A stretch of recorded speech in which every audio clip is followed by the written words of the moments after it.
आज प्रधानमंत्री सम्मानीय नरेंद्र मोदी जी के इस गौरवशाली नेतृत्व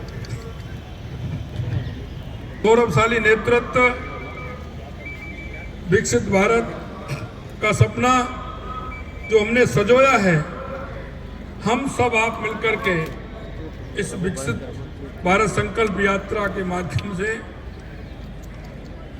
जन जन की आवाज हम बनेंगे। आपने देखा है कि ये यात्रा एक ऐसी यात्रा है जो माननीय हमारे यशस्वी प्रधानमंत्री जी ने जन कल्याण योजनाओं के माध्यम से गरीब, किसान, मजदूर, युवा, महिला सबके उत्थान के लिए जो योजनाएं देश के अंदर प्रारंभ की हैं, उन योजनाओं की क्रियान्विति, उन योजनाओं को कितनी पहुंची, उनकी मॉनिटरिंग ठीक प्रकार से करना इस यात्रा के माध्यम से होगा। दूसरा मैं कहना चाहता हूं, देश के यशस्वी प्रधानमंत्री नरेंद्र मोदी जी ने पंडित दीनदयाल उपाध्याय जी के अंत्योदय को लेकर उस अंतिम व्यक्ति जो अंतिम पायदान पर खड़ा है उसको किस तरह से लाभ मिल सकता है,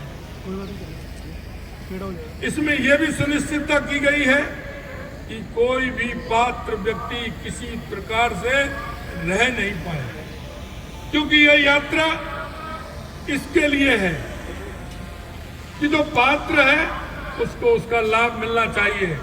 इसके लिए माननीय यशस्वी प्रधानमंत्री जी ने एक प्रदेश का नोडल अधिकारी, एक जिले का नोडल अधिकारी, एक ग्राम पंचायत का नोडल अधिकारी, इन सभी को ये जिम्मेदारी दी है कि इस यात्रा के माध्यम से जिस गरीब के पास हम जाना चाहते हैं उसको जो सरकार की योजनाओं को लाभ मिलना चाहिए उसको लाभ मिला या नहीं मिला, जो उस सूची में है उनको कितना लाभ मिला है, यह भी हमारी जवाबदेही रहेगी कि जो इस सूची में उनको कितना लाभ मिला है, और वंचित हैं उनको लाभ मिलना चाहिए।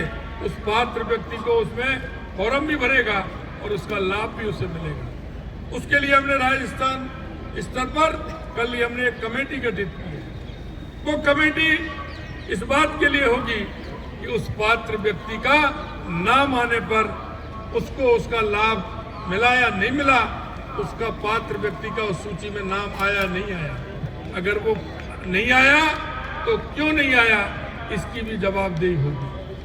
मित्रों, मैं कहना चाहता हूं, हमारे यशस्वी प्रधानमंत्री नरेंद्र मोदी जी ने किसान सम्मान निधि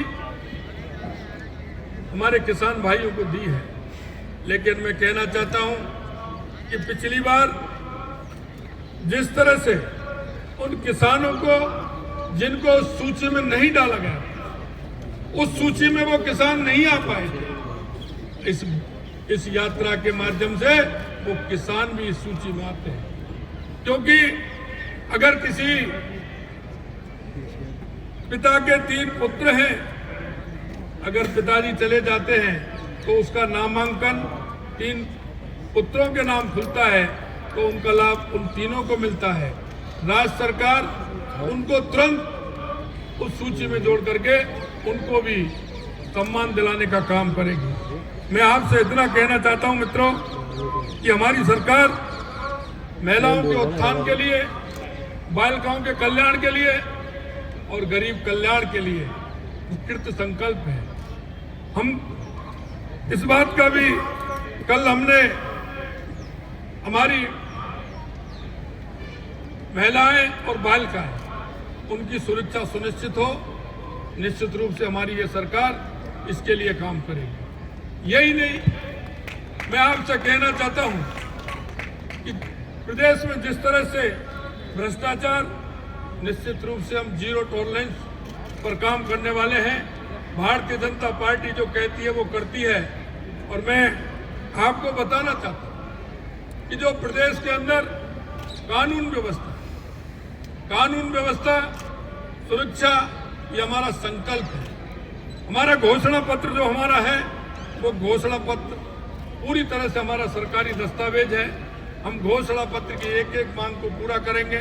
हमने जो जनता के बीच में हम गए हैं, जनता से जो हमने वादे किए हैं, उन वादों को पूरा करने का काम हमारी सरकार करेगी। मैं आपसे इतना निवेदन करना चाहता हूं कि हमारी जो योजना है उन योजनाओं को जनता तक कैसे पहुंचे, इसकी मॉनिटरिंग के लिए अलग सेल हमने बनाया है। मैं आपसे इतना ही कहना चाहता हूं कि हमारा देश कृषि प्रधान देश है। हमारा किसान कल्याण की जो हमारी प्राथमिकता है उनको भी हम पूरा करना चाहते हैं। मैंने जैसा बताया, हमारे किसानों के लिए मृदा स्वास्थ्य कार्ड की योजना, किसान क्रेडिट कार्ड योजना, प्रधानमंत्री कृषि सिंचाई योजना, स्वामित्व योजना, कृषि अवसंरचना कोष, पीएम प्रमाण जैसी किसान कल्याण को समर्पित योजनाएं, इनको भी हम संचालित जो है हमारी, उनको भी सुदृढ़ करने का काम करेंगे। वो किसान तक पहुंचे इसकी सुनिश्चितता भी करेंगे। मैं आपसे कहना चाहता हूं कि गरीब की सेवा, वंचितों का सम्मान हमारी सरकार का मूल मंत्र रहा है। डीबीटी, बिजली और पानी, शौचालय जैसी सुविधाएं गरीब तक पहुंचने से जमीनी स्तर पर जो क्रांति आई है, निश्चित रूप से महिला उत्थान